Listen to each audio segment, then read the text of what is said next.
20 по 30 мая текущего года в рамках республиканского ОПМ «Внимание, дети» на территории города Алматы проводятся мероприятия по профилактике детского травматизма, а также снижению роста дорожно-транспортных происшествий, причинами которых нередко является отсутствие навыков поведения у детей на дорогах, незнанием правил дорожного движения.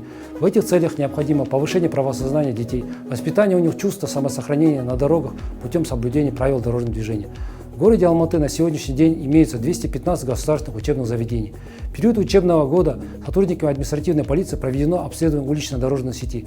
По его результатам для концентрации внимания участников дорожного движения установлено 1408 дорожных знаков и заменено 588. Оборудовано 207 нерегулируемых пешеходных переходов летоосвещением и панно индивидуального проектирования. Для обеспечения детской безопасности и недопущения детского травматизма в районах 80 образовательных учреждений установлены металлические ограждения перильного типа.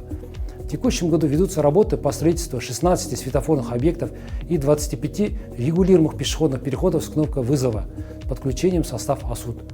С целью контроля скоростного режима транспорта в районе общеобразовательных учреждений функционирует 130 постов АПК «Сергек».